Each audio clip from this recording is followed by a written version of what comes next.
princesse. Oh. Un lieu, deux histoires, bienvenue dans La Belle Histoire. Nous sommes aujourd'hui à Loudun en 1634. Comment Urbain Grandier, un prêtre charismatique, lettré, séduisant mais aussi libertin, comment s'est-il retrouvé torturé et brûlé en place publique ici même? Cet homme était-il vraiment le diable? C'est la première histoire de notre émission. C'est une affaire qui mélange le sexe, l'amour et le diable sur fond de guerre des religions. Urbain Grandier, le prêtre de Loudun, fou d'amour, voulait faire plier l'église. Sur le mariage des prêtres, il sera torturé et brûlé vif. On n'a même pas étranglé au moment où on l'a mis sur le bûcher pour lui éviter justement la souffrance du bûcher. Enfin, il est allé très très loin dans la torture pour Urbain Grandier. Nous plongerons au cœur du XVIIe siècle pour comprendre les raisons de cet acharnement. C'est une histoire d'un autre temps et pourtant certaines choses n'ont pas changé depuis Urbain Grandier. Près de 400 ans plus tard, Pierre Reynaud a renoncé lui aussi au célibat par amour d'une femme. Prêtre dans son cœur, il ne l'est plus aux yeux de l'Église. L'Église, elle, c'est vrai qu'elle m'a rayé des cadres, je ne fais plus partie des cadres de l'Église, quoi. Mais je n'ai jamais démissionné. Et on ne m'a jamais non plus foutu à la porte. Le mariage des prêtres faisait débat au XVIIe siècle et vous verrez que le débat reste brûlant d'actualité. La deuxième histoire de notre émission vous fera voir la Belle au bois dormant d'un autre œil. Que nous raconte vraiment cette histoire de princesse? À qui Charles Perrault l'a-t-il piqué? Nous irons au château d'Ussé voir cette blonde lascive et endormie qui attend son prince pendant 100 ans. C'est vous le prince charmant? Oui, c'est moi. Alors, que nous dit cette belle endormie sur notre inconscient de féministe? La Belle au bois dormant est-elle un modèle pour les petites filles ou une quiche démodée? Ce sera notre deuxième histoire aujourd'hui. Avec Myriam Bounafa, avec François Reinhardt. Faut-il brûler les prêtres qui choisissent l'amour? La Belle au bois dormant est-elle une quiche? Vous aimez la belle histoire? Vous êtes en Touraine? C'est parti. En 1634, la France est aux mains du cardinal de Richelieu qui veut en finir avec les protestants. C'est le grand retour de l'autorité politique et la fin des mœurs légères au sein de l'Église catholique. Au début du XVIe siècle, à l'époque où la Réforme, où Luther et Calvin disent il faut en finir avec les excès, etc., les papes ont des enfants quand même. Hein. Il y a des papes qui ont des enfants et les enfants des papes deviennent papes. Donc bon, voilà. Et il faut en terminer avec ça. Et c'est pour ça que le grand concile de Trente, la contre-réforme, dit maintenant c'est fini, maintenant les papes sont austères, maintenant on arrête avec le mariage des prêtres, etc. Urbain Grandier est un prêtre charismatique, érudit et séduisant. Il ne passe pas inaperçu dans la petite ville de Loudun, mais son talon d'Achille, ce sont les femmes. Il le reconnaît lui-même. Il le reconnaît lui-même puisqu'il est curé depuis quelques années, mais sa conduite commence à faire vraiment scandale auprès d'un certain nombre de personnes. Alors, il y a des dénonciations auprès de son supérieur, qui est l'évêque de Poitiers. Comble du scandale, l'une de ses conquêtes tombe enceinte et Grandier échappe de peu à une condamnation de l'Église. Mais le prêtre récidive en tombant fou amoureux de Madeleine de Brou. Oui. Urbain Grandier, aujourd'hui, ça pourrait être lui. Homme d'église, Pierre Reynaud n'en est pas moins homme de cœur. Quand il a rencontré Odile en 70, il était prêtre ouvrier et luttait pour améliorer les conditions de travail de ses camarades. Il me disait, et toi Pierrot, tu peux pas comprendre. T'as pas de famille, toi, tu sais pas ce que c'est. Nous, on a les enfants, etc. Et je me suis dit, mais alors ça veut dire qu'être célibataire, c'est être planqué. Alors là, pour moi, ça a été... Alors j'ai dit, je ne reste plus dans cette situation. Moi, j'ai envie, non seulement mon célibat perd du sens, mais moi, j'ai envie de vivre comme eux, d'avoir fondé une famille, quoi. Une fois que j'avais ça dans la tête, j'étais évidemment ouvert à l'amour d'une femme. Odile, elle s'appelait. Donc, en fait, elle était elle-même religieuse. On a eu pendant 1 an des échanges de lettres, sans se voir. Mais en partageant notre passion de l'Évangile, qui nous tenait aux tripes l'un et l'autre, quoi. Alors forcément, on est tombés amoureux. Mais au XVIIe siècle, les choses ne sont pas si simples. Tout d'abord, Madeleine de Brou a des principes. Elle veut se marier. Ne reculant devant rien, Urbain Grandier va donc écrire un traité sur le célibat des prêtres. Quelques dizaines de pages qui retracent l'histoire de l'Église et qui prouvent qu'en réalité, rien n'interdit leur mariage. Il a écrit pour Madeleine de Brou, c'est à peu près sûr. Oui, c'est à peu près sûr. Alors, ce qu'il y avait dedans, c'est qu'il écrivait que quand on regarde les premiers textes de l'Église, quand on lit le Nouveau Testament, on lit tout le corpus de ce qu'ont écrit les pères de l'Église, il n'y a rien sur la chasteté des prêtres. Je vais pas dire, mais il y a un temps pourri chez vous. Ah oui, ça, pour être pourri, c'est pourri. Pour voir ce traité, il faut aller au musée Charbonneau-Lasset. Sylviane Rohaut est la mémoire vivante de Loudun, une grande admiratrice d'Urbain Grandier. Alors forcément, ce livre, c'est un peu comme s'il lui appartenait. Attention, les gants. Merci. Bah alors? Je pensais quand même qu'elle me le prêterait pour que je leur lise. Ah, ça sort pas du musée, par contre. Hein? Je ne sors pas du musée.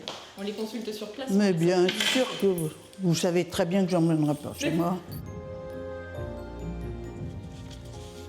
Voilà. Puis donc, qu'il n'y a vœu ni loi de Dieu qui oblige l'homme à garder le célibat. Il vaut mieux se marier que de brûler et goûter de la femme que de périr d'abstinence. Ainsi donc, souviens-toi, cher abbé, de cette parole du Sauveur, qu'il n'est pas bon que l'homme soit seul, et si ton gentil esprit prend bien cette science, tu mettras en repos ta conscience. Voilà, c'est ça la fin. Ainsi, en pleine période d'austérité morale, Urbain Grandier se lance dans une critique de la chasteté des hommes d'Église. Et tout ça par amour d'une femme. Non seulement il écrit son plaidoyer, mais en plus, il le met en pratique. Dans le plus grand secret, le prêtre va épouser sa dulcinée. Alors là, transportons-nous dans le temps, racontez-moi ce mariage. Alors il faut imaginer ce mariage la nuit, déjà, parce que c'est un mariage secret, il s'agit d'un prêtre qui va officier aussi bien pour son propre mariage, en étant le marié et le prêtre. Madeleine de Brou, devant Dieu, consentez-vous à prendre pour époux Urbain Grandier? Oui. C'est-à-dire qu'il faut imaginer la scène où on le voit à la fois monter l'estrade pour poser des questions et redescendre l'estrade pour répondre. On se rend compte que c'est un cinéma de fou. C'est un cinéma de fou qu'il fait peut-être par pur romantisme. On peut imaginer qu'il est effectivement amoureux de la jeune femme. Le mariage n'a aucune valeur, mais visiblement, l'église de Loudun en est encore toute retournée. Petit détail au niveau architectural qui a fait jaser.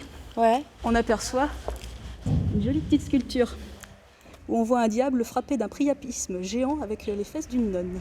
Ah ouais? Oui. C'est vrai en plus. Mais à part sur cette étonnante sculpture, la sexualité ne fait définitivement pas bon ménage avec l'Église, qui y voit au minimum une chose honteuse, au pire, l'œuvre du diable. Ce qui explique sans doute en partie pourquoi les prêtres n'ont toujours pas le droit de se marier. J'avais évoqué cette affaire du mariage des prêtres et tout. Et il y a une paroissienne, une bonne dame, qui me dit « Ah non, je vais vous dire, non, mais vous vous rendez pas compte de ce que c'est sale ?» J'ai dit « Quoi ? C'est sale? Vous êtes marié, vous trouvez que c'est sale? Mais oui, mais vous verrez si jamais c'est sale. » Donc, ça en dit long sur ce qui est dans la tête des gens, donné par l'Église et tout. Au 5e siècle, saint Augustin qui a écrit « Rien n'est plus puissant pour tirer l'esprit d'un homme vers le bas que les caresses d'une femme. » Qu'est-ce qui est plus beau qu'un homme et une femme qui se donnent ensemble? Il n'y a rien de plus grand, de plus beau. Les rumeurs sur le mariage de Madeleine et de son curé circulent dans Loudun. Les rancœurs et les jalousies s'accumulent contre le prêtre libertin. Les catholiques ne supportent pas ses amitiés avec les protestants, les hommes ne supportent pas ses ravages auprès des femmes, mais le pire viendra des Ursulines du couvent de Loudun. Car Urbain Grandier va refuser de devenir leur confesseur et ça, elles ne vont pas le supporter. Voilà, tout ce qui reste du couvent. C'est ces pierres-là? Cette porte. Et les nonnes, en fait, c'est qui? Ah, c'est pas des nonnes. Ce sont des filles nobles que les familles mettaient là parce qu'elles n'avaient pas assez d'argent pour les doter, pour les marier. Ah. Jeanne des Anges est dépitée, déçue, et pour se venger d'Urbain Grandier, la mère supérieure va aller jusqu'à l'accuser d'avoir fait entrer le diable au couvent. Elle raconte dans tous les exorcismes, dans les écrits qu'elle a fait après, qu'elle est hantée par Grandier qui, la nuit, s'introduisait après d'elle. Elle ne savait pas trop comment. Bon, en fait, c'est du fantasme. Ma fiancée, ma sœur, sois à moi. Je t'aime. Moi, je dirais, en forçant à peine les mots, elle est folle de lui. Jeanne des Anges est rongée par la colère et la jalousie, elle devient complètement hystérique et sa folie va peu à peu contaminer l'ensemble du couvent. Les ennemis d'Urbain Grandier profitent de la situation. Richelieu lui-même aurait décidé de se débarrasser de ce prêtre influent aux idées trop proches du protestantisme. C'est pour lui l'occasion de porter un coup fatal à l'une des dernières places fortes protestantes. Par orgueil ou imprudence, Grandier reste à Loudun et se fait arrêter. Un procès commence, en l'occurrence des séances d'exorcisme public pour prouver qu'Urbain Grandier est habité par le diable. Les soi-disant possédés arrivaient par la sacristie, dont vous voyez la porte là. D'accord. Voilà. Donc elles arrivaient par là. Voilà, et elles venaient là. Donc tous les notables loudunais étaient naturellement autour de l'hôtel, le public était là. Et... Ah, ça se faisait en public? Ah oui, bien sûr. Fallait que le peuple soit convaincu de la possession.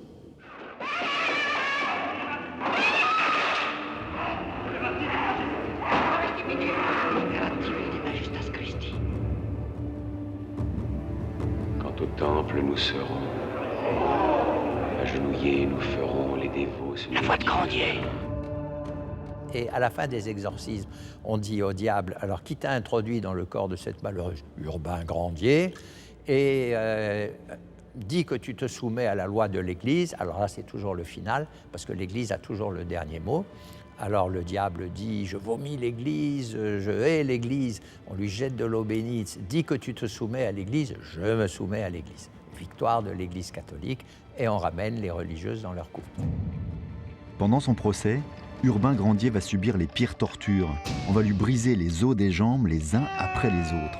Mais il n'avouera jamais rien d'autre que ses péchés de chair, connus de tous. Et c'est pour ça que pour aller à son exécution, il n'a jamais pu être debout. Il était par terre dans la charrette. Et quand il devait faire les amendes honorables, on l'attrapait par les bras et on le laissait tomber. On lui demandait quoi là, à ce moment-là? Ah ben, on lui demandait de confesser qu'il avait bien ensorcelé, qu'il avait bien signé un traité avec le diable. Il le fera? Ensorceler. Ah non, il n'a jamais avoué. Jamais. Au terme de cette mascarade, le 18 août 1634, Urbain Grandier va être condamné, comme hérétique et comme sorcier, à mourir brûlé vif sur le bûcher. Là, il faut s'imaginer que c'est ici qu'il a péri. C'est ici, tout à fait. L'époque moderne lui a d'ailleurs dédié le nom de la place. Le bourreau a monté le lieu de supplice, un cercle de fer, et ignominie supérieure, il n'est pas face à l'église. On le met de dos. Il a reçu quelques coups de crucifix. On lui a aspergé la figure d'eau pour le faire grimacer et l'empêcher de parler. Et alors que le lieutenant voulait l'étrangler, les frères avaient fait un nœud non coulissant qui fait qu'il n'a pas pu être étranglé et il a été brûlé vif. Grandier aura crié son innocence jusqu'au bout, mais il sera brûlé avec son manuscrit sur le célibat des prêtres devant 6000 personnes. Loudun portera cette injustice comme une cicatrice pendant des siècles. Il restera de lui ce premier traité pour le mariage des prêtres, qui trouve une drôle de résonance dans le débat actuel. Alors, Grandier, prêtre libertin et marié, aujourd'hui, ce débat, il en est où du mariage des prêtres? C'est quelque chose qui pourrait être très facilement changé par le Vatican. Pourquoi probablement le Vatican ne le fera pas? Parce que d'abord, c'est une très longue tradition de l'Église, c'est que depuis très longtemps, c'est comme ça. Et pourquoi? Il y a une version un petit peu très généreuse, très mystique de ça, qui est de dire le prêtre, il est marié à l'Église, donc il ne peut pas être marié à une femme. Il y a une réalité beaucoup plus matérielle, beaucoup plus terre-à-terre, c'est que à l'époque où un curé gérait l'Église, etc., s'il était marié, ses enfants devaient hériter de l'Église. Donc on aurait eu des curés de père en fils, d'accord? Et donc, pour garder ses biens, l'Église s'était dit, c'est mieux qu'on n'ait que des célibataires, comme ça, les biens restent toujours à l'Église. Ce qui peut éventuellement changer, c'est qu'on permette aux hommes mariés de devenir prêtres, mais certainement pas aux prêtres de se marier. C'est pas pareil. Pierre Reynaud, lui, a pu se marier à la mairie avec celle qu'il aimait, mais ne se considère pas pour autant comme un prêtre défroqué, à la différence de l'Église qu'il a depuis rayé de ses listes. Pour lui, le mariage des prêtres est quasiment une nécessité. Qu'est-ce que vous pensez que Dieu pense de votre histoire? Il doit rigoler, je trouve, quand il doit voir cette église, ce truc, c'est pas ce qu'il a voulu. Enfin, vraiment, c'est ces accoutrements, tout ce langage qui veut plus rien dire pour les gens et tout. Mais je suis pas à sa place. Mais c'est vrai que pour moi, c'est un monde étrange quand même. Vous pensez que Dieu... Un monde sans femmes. Vous vous rendez compte? Une société sans femmes. Les femmes ne sont que des servantes. C'est les hommes qui dirigent, c'est les hommes qui pensent. C'est incroyable, ça. C'est la seule société qui reste comme ça. Le célibat des prêtres, c'est un commandement de l'Église. Est-ce que vous pensez que ça va bouger? Vous en pensez quoi, vous? Un jour, ça se fera. Il y aura des femmes prêtres, il y aura des hommes mariés, prêtres et tout, dans l'Église et tout. Mais c'est pas demain la veille. L'affaire Urbain Grandier a près de 4 siècles. Pourtant, l'Église catholique ne semble toujours pas accepter l'idée que ces prêtres soient aussi des hommes comme les autres.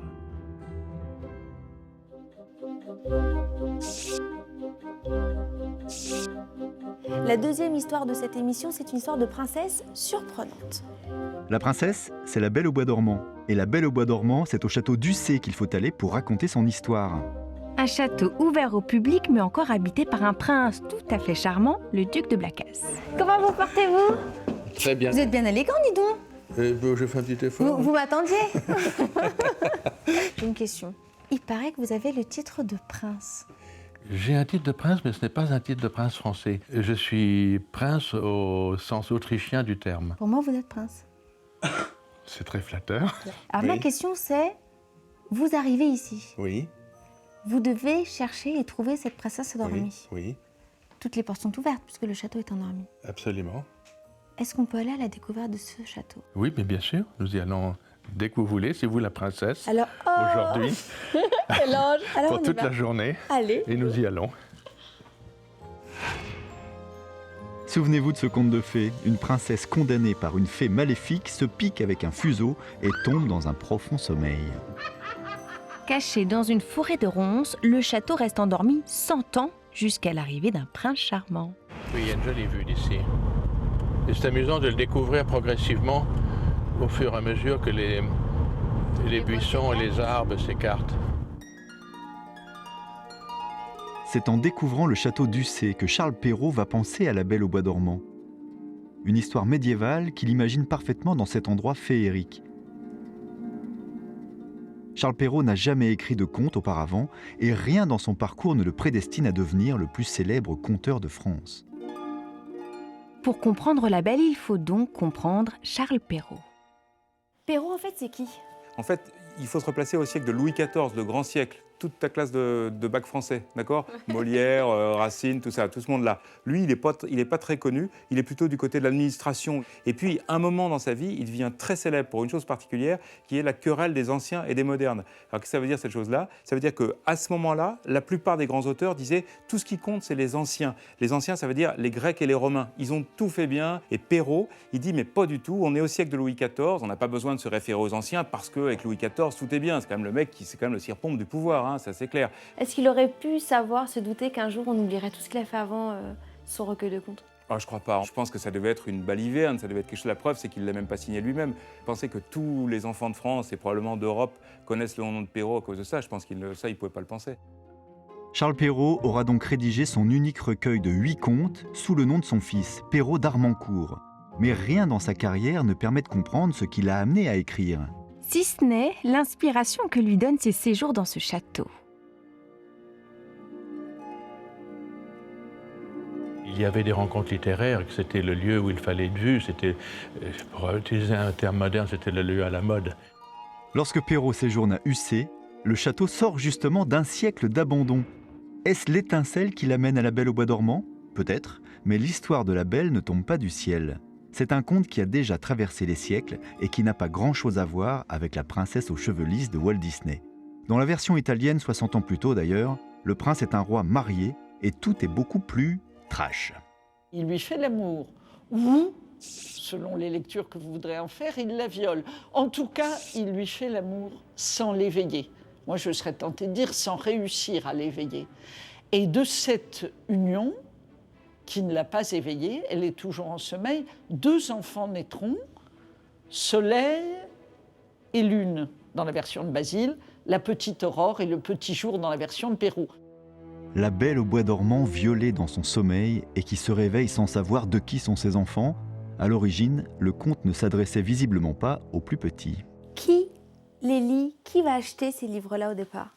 Les salons cultivés, etc., tout le monde se pique de ces contes. Et tout le monde, ça veut dire, c'est la petite partie de la France qui sait lire et qui peut acheter des livres. Il redonne de la valeur à quelque chose qui est populaire, en fait. Exactement. Il redonne de la valeur à quelque chose qui est populaire en les fixant par écrit et en leur donnant une très belle langue. Alors très souvent, on a beaucoup dit sur Perrault que c'est l'homme qui a édulcoré les contes. C'est-à-dire que les contes, avant, ils pouvaient être plus cruels. Plus salaces, plus ambigus, plus cruels, etc. Lui, il en fait une version qui est une version convenable, parce qu'on se retrouve dans des salons, etc., on peut raconter des choses qui pourraient choquer les oreilles. Les siècles passent et partout dans le monde, on raconte aux enfants l'histoire de la Belle au bois dormant, un conte universel qui véhicule pourtant une image bien ambiguë de la femme. Le mythe du prince charmant est encore très fort, y compris dans la presse féminine. Quand on regarde les tests de l'été, quand on regarde les invitations à la minceur, on voit bien que tout est dans vous allez attendre l'homme unique qui va enfin vous donner le bonheur. Et donc ça va à l'encontre d'une prise de responsabilité de soi-même en disant la vie que je veux, eh bien, c'est quand même moi qui vais la faire et c'est parce que je vais être en harmonie avec moi-même que je vais pouvoir m'ouvrir aux autres. Courageux et viril à souhait, le prince va donc traverser cet immense château, froid et silencieux comme les ténèbres, à la recherche de cette pauvre princesse endormie depuis 100 ans. Oh, ça me plaît! Qu'est-ce que c'est, ça, sous nos pieds? Ça, c'est les chauves-souris qui ont fait des saletés. C'est pas vrai? Non, mais il n'y en a pas, vous inquiétez pas. Ça, c'est sympa.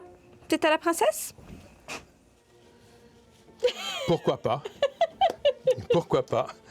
Je vous ai dit, il y a de tout ici. Elle fait un bon 42, la princesse, hein? Mais les dames, à l'époque, n'avaient pas du tout les canons de la beauté d'aujourd'hui. C'est vrai. Ah non. Non. Les belles de l'époque de Perrault, la princesse de Perrault, ne serait certainement pas une princesse au sens des canons de la beauté d'aujourd'hui. Surtout pas du 34-36, quoi. Non, je ne saurais pas vous répondre sur le terme des chiffres. Je ne suis pas très compétent. Mais cette culotte, c'est peut-être la preuve que la Belle n'est peut-être pas forcément cette quiche qui ne pense qu'à faire la belle. Elle aurait aussi du pouvoir. Elle a un pouvoir, oui. Elle a d'abord le pouvoir d'échapper à l'emprise du temps. Quand elle s'éveille, elle est jeune. Elle dit dans la version de Perrault avec beaucoup d'humour « Est-ce vous, mon prince? Vous vous êtes bien fait attendre ?» Et j'ai des étudiants qui, entendant le conte, disent « Ah, déjà les reproches. Déjà les reproches. » Alors, la Belle au bois dormant, victime passive ou maîtresse femme? Pour réconcilier ces deux points de vue, peut-être faudrait-il retourner du côté d'Ussé, à l'époque où les jeunes femmes échappaient rarement à un mariage forcé. Une époque où Charles Perrault y fréquentait des princesses bien éveillées. On va faire ça, comme ça. Alors, le port altier, on va retirer les cheveux comme ça, hop. Vous êtes très belle, ne vous inquiétez pas. Parfaite. Cette jeune femme. Oui. Alors, elle est la dernière propriétaire d'Ussé de la famille Valentinet. Et elle est une contemporaine de Perrault. C'est peut-être elle, la princesse Elle a sûrement été une princesse. Mais est-ce qu'il aurait pu la croiser ici au château? Oh oui, je pense, oui. Effectivement, peut-être comme jeune fille, peut-être, oui, vous avez raison. Vous posez une excellente question. Je n'y avais jamais songé. La personne était passée pour très belle. Elle a eu de nombreux amants. Elle ne s'est jamais mariée. Elle n'a pas eu d'enfants. Il va falloir que je regarde un peu les dates, mais peut-être est-elle la princesse qui a séduit Perrault, pourquoi pas? Depuis, la Belle au bois dormant a bien changé. Elle est toujours jeune et belle, mais la plupart des gens croient maintenant qu'elle sort de l'imagination d'un certain Walt Disney. J'avais le livre, moi, de La Belle au bois dormant quand j'étais petite, et il y avait écrit Walt Disney dessus, donc c'est comme super injuste pour Perrault. Oui, mais enfin, d'un autre côté, sur le livre, on peut se dire, est-ce qu'on aurait dû marquer Perrault, puisque Perrault, il a retranscrit un conte qu'il n'a pas inventé lui-même. Donc on pourrait dire ça. Comment se débrouiller de ça? Moi, je trouve que ce qui serait très bien de la part des parents, si j'avais des enfants, je ferais ça, c'est de leur dire, on va regarder le DVD de Walt Disney de La Belle au bois dormant, et puis après je vais te lire l'histoire, ou avant je te lis l'histoire de Charles Perrault, en lui rappelant qu'il y a un écrivain qui s'appelle Charles Perrault, et puis on va écouter le disque de La Belle au bois dormant, le ballet de Tchaïkovski, puis voilà, on va étudier, comme ça même un petit enfant de 7 ans, il peut comprendre que pour raconter une histoire, on peut la raconter de diverses manières, ça s'appelle les genres littéraires, et même un enfant de 7 ans peut comprendre ça. T'es prêt pour avoir des enfants, François? Non, c'est pas une proposition. Non, non. Parce que là on est dans une chambre, il n'y a qu'à enlever une poupée. Et comme on dit dans ces cas-là, ils vécurent heureux Et eurent beaucoup d'enfants. Alors quiche ou pas quiche, La Belle au bois dormant a eu au moins le mérite de nous faire croire au bonheur à deux. Et ça, c'est déjà pas C'est mal. déjà pas mal. La belle histoire, c'est terminé pour aujourd'hui. La prochaine fois, un autre lieu, de nouvelles histoires. Et puis d'ici là, j'embarque mon prince. Je viens avec toi. Allez, allez.